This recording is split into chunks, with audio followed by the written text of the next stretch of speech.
This channel does not promote any violent, harmful, or illegal activities. All content provided by this channel is meant for an educational purpose only. Top quality और consistent performance के लिए सिर्फ silver pump नाम याद रखना। রাজনৈতিক প্রভাবশালী ব্যক্তিদের পুলিশকে হুমকি দেওয়া, ভয় পাওয়ানোর ঘটনা মাঝে মাঝেই সামনে আসে। সিনেমাতেও আমরা দেখেছি এই একই ধরনের ছবি। সম্প্রতি বীরভূমের তৃণমূল নেতা অনুব্রত মণ্ডলকে ঘিরে যে বিতর্কের সৃষ্টি হয়েছে, তাতেও সেই প্রশ্নই উঠছে আবারও। আমরা কোনো বিপদে পড়লে যে পুলিশের কাছে ছুটে যাই, যদি সেই পুলিশই হেনস্থার শিকার হন, তাহলে তারা কি করতে পারেন? পুলিশকে কি অশ্রাব্য ভাষায় গালিগালাজ করা যায়? পুলিশকর্মী বা তার পরিবারকে প্রাণনাশ, মারধর বা অন্য কোনো হুমকি দিলে অভিযুক্ত ব্যক্তির বিরুদ্ধে কি কি ব্যবস্থা নিতে পারে পুলিশ? আইন কি বলছে? পুলিশ কর্মকর্তা, বিশেষ করে তিনি যদি ইন্সপেক্টর ইনচার্জ বা আইসির মতো কোনো উচ্চপদস্থ কর্তা হন, তাকে যদি কেউ প্রাণনাশ, মারধর করার হুমকি দেন কিংবা অশ্রাব্য ভাষায় কিছু বলেন, তাহলে অভিযুক্তের বিরুদ্ধে বেশ কিছু আইনি পদক্ষেপ নেওয়ার অধিকার রয়েছে পুলিশের। কি কি সেগুলি? ভারতীয় ন্যায় সংহিতা 2023 অনুযায়ী কঠোর আইনানুগ ব্যবস্থা গ্রহণ করা যেতে পারে। ফৌজদারি ভীতি প্রদর্শন, বিএনএস ধারা 351। কোনো ব্যক্তিকে এমন কোনো হুমকি দেওয়া যাতে সে আতঙ্কিত হয়, যেমন প্রাণনাশ, পরিবারের ক্ষতি ইত্যাদির ক্ষেত্রে এই ধারায় মামলা করা যেতে পারে। সর্বোচ্চ 7 বছর পর্যন্ত কারাদণ্ড, জরিমানা অথবা উভয়ই হতে পারে অভিযুক্তের। হুমকি যদি গুরুতর না হয়, সেক্ষেত্রে 2 বছর পর্যন্ত কারাদণ্ড, জরিমানা অথবা উভয়ই হতে পারে। সরকারি কর্মচারীর দায়িত্ব পালনে বাধা দেওয়ার উদ্দেশ্যে হামলা বা বলপ্রয়োগ করলে বিএনএসের ধারা 234 অনুযায়ী মামলা করা যেতে পারে। সরকারি কর্মচারীকে তার দায়িত্ব পালনে বাধা দেওয়ার জন্য জোর বা ভীতিপ্রদর্শক ভাষার ব্যবহার করলে সর্বোচ্চ 2 বছর পর্যন্ত কারাদণ্ড, জরিমানা অথবা উভয়ই হতে পারে। মনে রাখবেন, এক্ষেত্রে শারীরিক সংস্পর্শ ছাড়াও ভয় ভীতিমূলক গালাগালি বা হুমকিমূলক কথাবার্তাকেও এই ধারায় অন্তর্ভুক্ত করা যেতে পারে। অপমানজনক শব্দের মাধ্যমে শান্তিভঙ্গের প্ররোচনা দিলে বিএনএসের ধারা 82 অনুযায়ী মামলা করা যেতে পারে। যেমন ধরুন, কাউকে অপমান করে এমন কোনো পরিস্থিতি তৈরি করা হলো যাতে সেই ব্যক্তি প্রতিক্রিয়া দিতে বাধ্য হয়, শান্তি ভঙ্গ হয়, তাহলেও তা শাস্তিযোগ্য অপরাধ। এক্ষেত্রে সর্বোচ্চ 3 মাস কারাদণ্ড অথবা 1000 টাকা পর্যন্ত জরিমানা অথবা উভয়ই হতে পারে।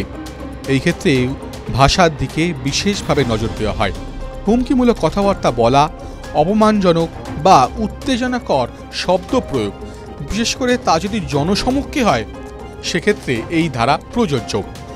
সরকারি কর্মচারীকে দায়িত্ব পালনে বাধা দিলে বিএনএসের ধারা 233 অনুসারে মামলা করা যেতে পারে। ইচ্ছাকৃতভাবে একজন সরকারি কর্মচারীকে তার কাজে বাধা দিলে বা দায়িত্ব পালনে বাধা দেওয়াও অপরাধ। এক্ষেত্রে সর্বোচ্চ 3 মাস কারাদণ্ড বা 5000 টাকা জরিমানা অথবা উভয়ই হতে পারে। হুমকির কারণে সরকারি কাজে বাধা সৃষ্টি হলেও এই একই ধারা প্রযোজ্য। জনসমক্ষে অশ্লীল বা অপমানজনক ভাষার ব্যবহার করলে বিএনএসের ধারা 79 অনুসারে কিন্তু মামলা করা যেতে পারে। জনসমক্ষে অশ্লীল বা অপমানজনক শব্দ ব্যবহার করলে যার কারণে ওই ব্যক্তির মানহানি হয়, সেই ক্ষেত্রে এটি কিন্তু শাস্তিযোগ্য অপরাধ। এক্ষেত্রে সর্বোচ্চ 3 মাস কারাদণ্ড বা 5000 টাকা পর্যন্ত জরিমানা কিংবা উভয়ই হতে পারে। পুলিশ উক্ত বিএনএসের 351, 234, 233, 82 ও 79 ধারার অধীনে একটি এফআইআর নথিভুক্ত করতে পারেন। এছাড়াও যদি আর কোনো অভিযোগ থাকে, তাহলে পুলিশ সেই অনুসারেও ধারা যুক্ত করতে পারেন। তবে মনে রাখবেন, এক্ষেত্রে থাকতে হবে ঘটনার উপযুক্ত প্রমাণ, যেমন ভিডিও বা অডিও রেকর্ডিং। প্রত্যক্ষদর্শীও সাক্ষী দিতে পারেন।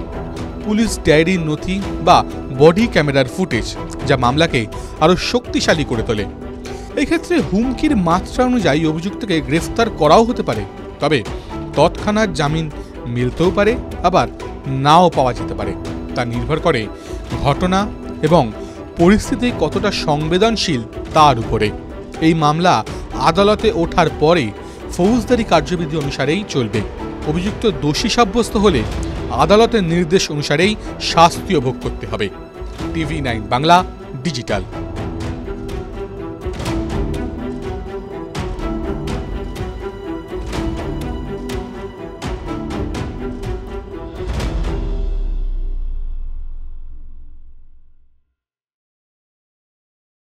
ক্লাস 10 ও ক্লাস 12 এর পরীক্ষা শেষ, রেজাল্ট আউট। এরপর কি পড়বেন, কোথায় পড়বেন, সুযোগ সন্ধান এখন হাতের মুঠোয়। TV9 বাংলা এডুকেশন এক্সপো 2025, কলকাতার সবচেয়ে বড় education expo.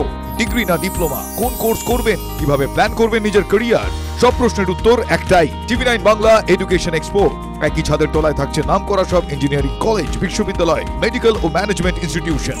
TV9 Bangla education expo 2025, 31 May ও 1 জুন বোস ইনস্টিটিউটে, কলেজ মোড়, সেক্টর 5, সকাল 10টা থেকে সন্ধ্যে 7টা পর্যন্ত। এন্ট্রি একেবারে ফ্রি।